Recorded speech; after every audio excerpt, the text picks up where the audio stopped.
आज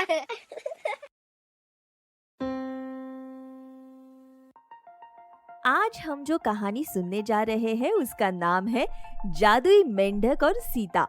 सीता और गीता नाम की दो चचेरी बहनें थी। सीता उम्र में बड़ी थी और गीता छोटी थी। सीता की माँ और पिताजी का उसके बचपन में ही देहांत हो गया था, इसलिए सीता को उसके चाचा राम किशोर ने ही पाला था। राम किशोर अपनी बेटी से भी ज्यादा सीता से प्यार करते थे। वही राम किशोर की पत्नी सविता अपनी बेटी गीता से बहुत स्नेह करती थी।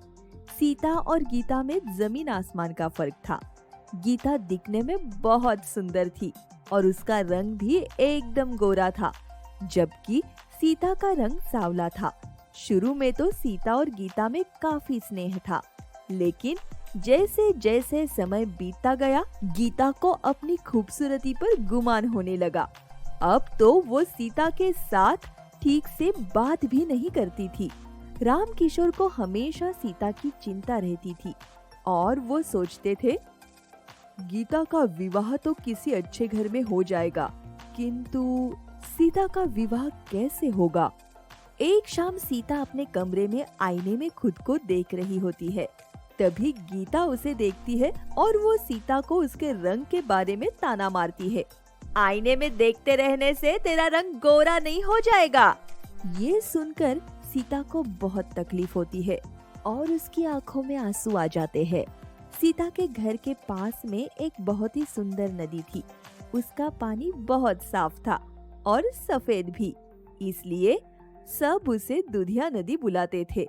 सीता रोते हुए दुधिया नदी के किनारे जाती है और वहाँ बैठ अपने सर को झुकाकर खूब रोती है।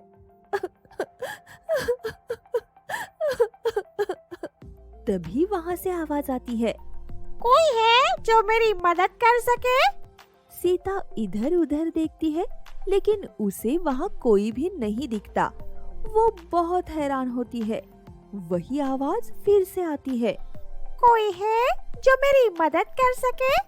तब भी सीता को कोई नहीं दिखता। जब तीसरी बार सीता वही आवाज सुनती है और वो आवाज वाली दिशा में देखती है, तो उसे वहाँ नदी के किनारे एक मेंढक दिखाई देता है, जो ठीक से चल भी नहीं पा रहा था। पहले तो सीता थोड़ा डर जाती है, क्योंकि वो मेंढक इंसानी आवाज में बोल रहा होता है। उसे डरा हुआ देख वो मेंढक सीता से बोलता है, डरो मत, मैं तुम्हें कोई नुकसान नहीं पहुंचाऊंगा।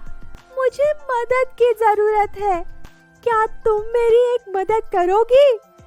ये सुन सीता का डर थोड़ा कम होता है और वो कहती है, हाँ बताओ, तुम्हें क्या मदद की जरूरत है?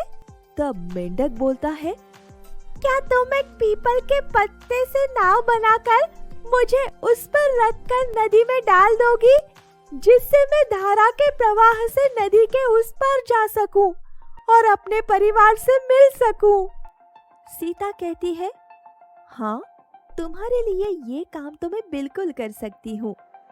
इसके बाद सीता बिना कुछ ज्यादा सोचे तुरंत एक नाव बनाती है और मेंढक को उसमें रख देती है और जैसा मेंढक ने कहा था उसे नदी में छोड़ देती है।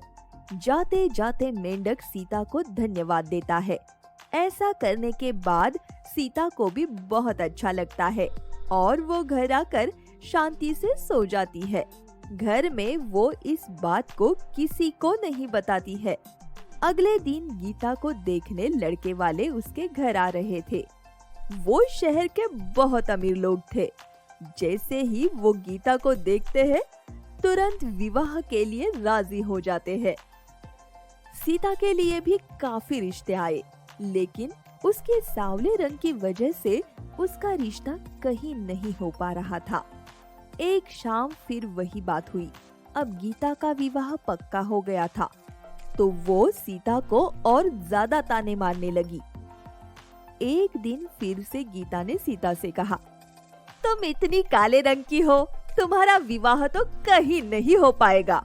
ये सुनकर एक बार फिर सीता को बहुत दुख हुआ और वो फिर से दुखी मन से दुधिया नदी के किनारे चली गई।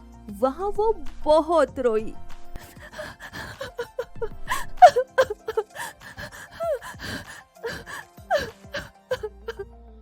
तभी फिर एक बार उसके पास आवाज आती है, अरे लड़की, तू क्यों इतना रो रही है? सीता कहती है, मैं बहुत काली हूँ, इसलिए सब मुझे ताने मारते हैं और मेरा विवाह भी कहीं नहीं होगा। तभी उसमें से मेंढक उछलकर बाहर निकलता है और बोलता है, सुनो लड़की, तुम बहुत अच्छे स्वभाव की हो। क्या तुम्हें याद है एक बार तुमने मेरी मदद की थी? सीता को उस दिन की घटना याद आ जाती है और वो फटाक से बोलती है, हाँ हाँ, मुझे सब याद है। लेकिन वो इतना दुखी होती है कि फिर से रोने लगती है।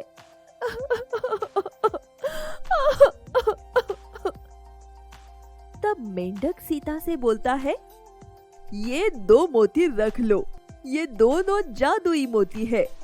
जब तुम्हें किसी भी चीज की बहुत ज्यादा जरूरत पड़े, बस इस मोती को अपने मुंह में डाल लेना और जो बात बोलोगी बस वही होगा। ऐसा कहकर मेंढक नदी में छलांग लगाकर वहाँ से चला जाता है। अब सीता बहुत खुश होती है और सोचने लगती है, इन मोती के दानों से मैं क्या मांगू? ऐसा सोचते सोचते वही नदी किनारे घास में लेटे लेटे उसकी आंख लग जाती है। फिर कुछ देर बाद जब उसकी नींद खुलती है तो वो दोनों मोती के दानों को बहुत संभाल कर अपने पास रख लेती है और वापस घर लौट आती है। अब गीता की शादी का दिन बहुत ही नजदीक आ गया था। बस 2 ही दिन बाकी थे। घर में सभी लोग शादी की तैयारियों में व्यस्त थे। उन लोगों का घर सड़क के किनारे ही था। घर के बिल्कुल पास से एक जुलूस जा रहा था जिसमें बच्चे बड़े बड़े पटाखे फोड़ रहे थे। अचानक एक रॉकेट गीता के कमरे में चला जाता है और वहाँ पर बहुत जोर से आग लग जाती है। गीता उस कमरे में ही थी। अगले दिन ही गीता का विवाह होने वाला था। अब चारों तरफ कमरे में आग ही आग हो जाती है। ना कोई अंदर जा सकता था और ना ही गीता बाहर जा सकती थी। उसके बचने की संभावना ना के बराबर थी।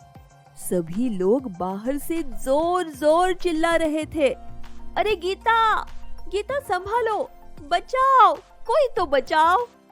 सीता भी वहाँ पर मौजूद थी। तभी सीता को मोती के दानों के बारे में याद आती है। बिना कुछ सोचे सीता एक मोती के दाने को अपने मुंह में रखकर बोलती है, मैं इस कमरे के अंदर से गीता को सुरक्षित बाहर निकाल कर ले आऊं। ऐसा कह के वो आग की लपटों और धुएं से भरे उस कमरे में घुस जाती है और कमरे के अंदर से गीता को बाहर निकाल लाती है।